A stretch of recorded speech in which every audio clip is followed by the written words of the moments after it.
চট্টগ্রাম বিশ্ববিদ্যালয়ের শিক্ষার্থী শামীম মাকসুদ খান জয় মাত্র অনার্স শেষ করিয়ে MBA ফরের স্বপ্ন আছিল ভালো একখান চাকরি করিব, পরিবারের মুখত হাসি ফুটাইব, কিন্তু সেই স্বপ্ন পরিণত হইয়ে শোকর চাদরে।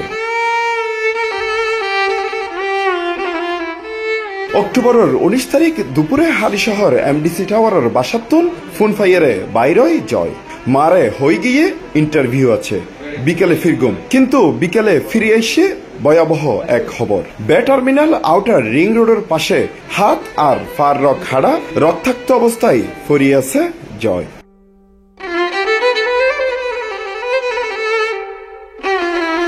খবর ফোনের পর আত্মীয় স্বজন হলে যাইরে দেখে কেউ তার রক্ষাড়ি ফেলাই রাখি গিয়ে নির্জন এক জায়গা। অজ্ঞান অবস্থাত হাসপাতালে লই গেলে কর্তব্যরত চিকিৎসক তারে মৃত বলে ঘোষণা করে।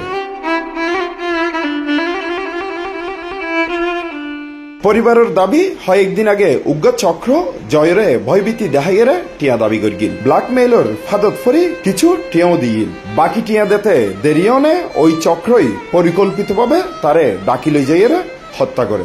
উনি জয়বা বলতেছিল যে মানে ওকে কে বলে এখানে বরপল মোড়ে ধরছে, ধরার পরে ওকে তারপর ওর কি ভিডিও না কি করলো, করার পর ওকে ব্ল্যাকমেইল করতেছে। আমি বললাম যে ঠিক আছে ব্ল্যাকমেইল করতেছে, আমি নিজে এটা ইয়ে করছি যে ব্ল্যাকমেইল করতেছে, তুমি আমাকে ভিডিওটা দিতে বলো, আমি টাকা দিয়ে দিব। তো ওই ভিডিওটা আর আসলো না। আমরাও ওই দিন আর চুপচাপ আর কিছু বলি নাই। বলার পরে আজকে গতকালকে তো এই ঘটনা, শুক্রবার শনিবার রবিবার তো এই ঘটনা ঘটেই গেল। কল দিয়ে শুধু বলতো যে টাকা দাও বা এরকম টাকার জন্য।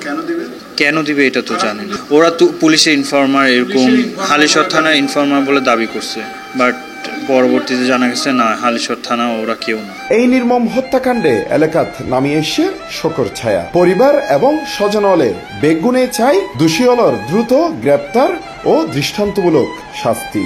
এই কাজগুলো যারা করেছে তারা প্রফেশনাল সন্ত্রাসী, কিন্তু তারা বড় মাপের চাহিদাপূর্ণ যে কোটি টাকা বা লাখ টাকা 50 লাখ টাকা এটা না, তাদের ডিমান্ডই হলো 10, 20, 50 হাজার টাকার। তা আমার মনে হয় প্রশাসন চাইলে এখানে অলরেডি 2টা লোকের সিন্ডম বা টেলিফোন নাম্বার আছে, প্রশাসন চাইলেই তাদেরকে 48 ঘন্টার ভিতরে গ্রেপ্তার করা সম্ভব।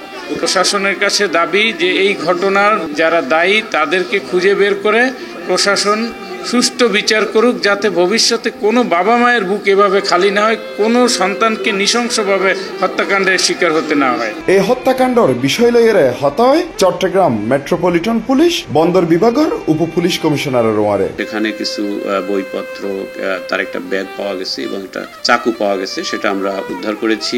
সে যখন হেল্প হেল্প বলে চিৎকার করছিল, পাশেই কিছু ছেলেরা ফুটবল খেলে, ওখানে একটা মাঠ আছে এবং ওই দিক দিয়ে কিছু দর্শনার্থী ওখান দিয়ে যাওয়া আসা করে। তো সেই সময়ে একটা ছেলে ওখানে রেসপন্স করেছে, শব্দ শুনে সে গিয়ে কি হয়েছে তাকে জিজ্ঞাসাবাদ করেছে।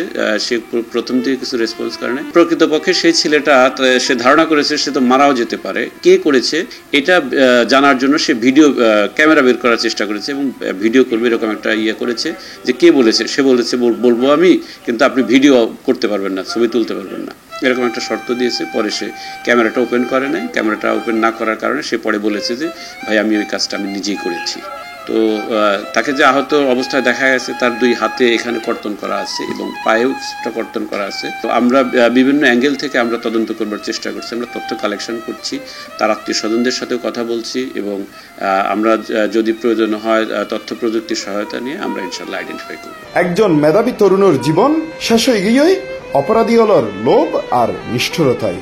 মা আড়াইয়ে উগ ফোয়ারে, বিশ্ববিদ্যালয়ে আড়াইয়ে একজন শিক্ষার্থী। Hossain Abbas, C+ TV, Chittagong.